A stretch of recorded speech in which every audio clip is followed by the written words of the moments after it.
One of the most commonly asked questions that we get here at Earth and Turf is which top dresser, specifically self-propelled, is right for my business. So today, I'm going to go over the details of each of our 3 self-propelled models, explaining the differences and why you may want to go with one top dresser over the other. Let's get into it. Typically, when a landscaper approaches us and asks us that question, the very first question that comes to mind that we have for you to bounce back is, what is the typical property size that you are going to be top dressing?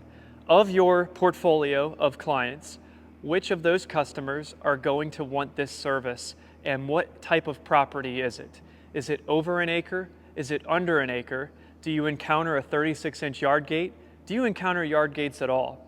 If the answer to that first question is, I'm in a suburban area, we're doing half-acre properties or less, and we do encounter 36-inch yard gates more often than not, and that's the type of customer that's going to want top dressing to be done, then immediately we exclude the 415 from our suggestions.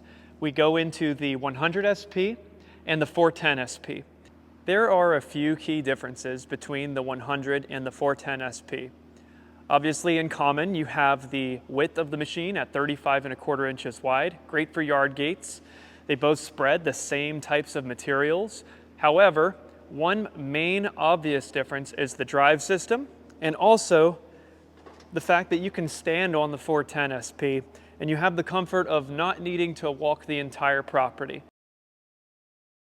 So the first model I'm going to highlight is the 100 SP. The 100 SP is outfitted with a 13 horsepower Honda engine.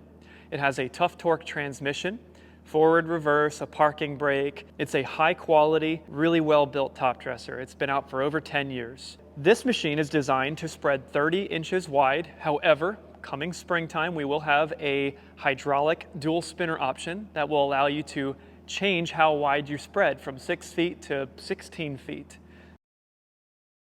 Although all of our machines are designed to hold the full weight of wet sand, the 410 really shines when it comes to lawn leveling. And the reason why is because when it comes to lawn leveling, you are running a lot of heavy material. Especially down south when you're dealing with Bermuda grass, lawn leveling has become increasingly popular. The reason why I would consider the 410 over the 100 for specifically lawn leveling is for several reasons. You're moving a ton of material, or literal tons of material, very quickly. So you want something that's going to be a little more efficient, a little bit faster. And then also for spread thickness, the 410 can do a 1/2 inch thick in one pass, whereas the 100 does a 1/4 inch in one pass. That was not intentional from us from a design standpoint. However, people that do lawn leveling have discovered that they really appreciate the 1/2 inch spread because you're just moving material as fast as you can. And when you're out there working on a Bermuda lawn, typically people just smother that lawn with masonry sand. Like the 100, the 410 is outfitted with the same 13 horsepower Honda engine. However, as you can see, the drivetrain is a little different than the 100. It's hydraulically driven, it's 4-wheel drive, 4-wheel steer, which allows you to be very maneuverable in tight areas. And then also your train length is a little bit shorter, especially when this platform is flipped up when you're transporting the machine. The 410 can hold 800 pounds of material and it empties out within 30 seconds if you're going full speed with the gate wide open. Both models are very good with compost, sand, or topsoil. If I were starting out and I knew that my clientele were going to have a 36-inch yard gate, 1/2 acre property or less, and I was just starting out, I may consider the 100 because it is less costly.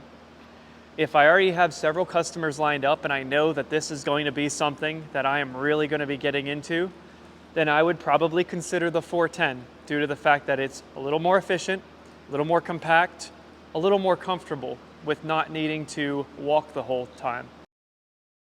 If the answer to the first question that we asked was, no, we do not encounter small yard gates, and we top dress properties that are typically an acre or more, maybe an estate, maybe the occasional commercial property or sport field, then you may want to consider the 415 over the narrow models, which can hold up to 2,000 pounds of materials. It has other optional features because it's outfitted with a 22 horsepower Honda engine. As you can see with the 415, you're still outfitted with the 4-wheel drive, 4-wheel steer platform, same as the 410.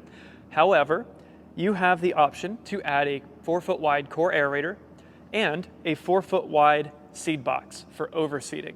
These are options. You could get it as a standard top dresser, or you could get it with just the seed box, just the aerator.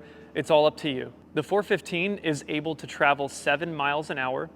It can empty out a full 2,000-pound hopper load in 30 seconds. Once again, if you're going full speed with the gate wide open. And you can be core aerating and overseeding while you're doing all of that. Although the spread and aeration width of the 415 is 4 feet wide, the overall width of the 415 is 55 inches wide. The controls are very simple and intuitive. Essentially, you turn the machine on with your ignition. This is your master spreader switch. This will engage the spreader and the overseeding seed box if outfitted. Over here on your digital display, you'll have the top dress only button, top dress and seed, or seed only. So you can select between those three. And then you have your gate settings for your seed box. Additionally, from the dash, you have control of your aerator pressure. I would encourage you to go to our YouTube channel and look up the most recent overview of the 415. In that video, I go over all of the details of the operations and answer a lot of the questions that you may have about this specific machine. If budget is a concern for any of these machines, I know they're well built, they're locally made here in Pennsylvania, then you may want to consider contacting your local equipment rental company. We have rental dealers all across the country. We're members of the ARA, and we have a map on our website that can get you connected with a local rental dealer. If you're not near a rental dealer, you should call your local rental dealer and let them know that you want them to stock one of these machines for your business to rent in the busy season. It's a great way to have a low risk, potentially high return reward for offering top dressing with your business. Thanks for watching today's video. As I started explaining myself as to why you might need one machine or the other, I started to realize there's a lot of nuance with your specific situation, and it's very difficult for us to generalize and tell you which machine is specifically meant for your business. So I would hope that this information that I gave you is going to help you make a more informed decision on which earth and turf top dresser would be best fit for your business. If you have any specific questions, feel free to give us a call. Our number's down below, or you could shoot us an email, fill out a quote request. If you comment on our social media accounts, we might not see it, but we'll do the best we can to reply. Thank you guys very much. I appreciate your time.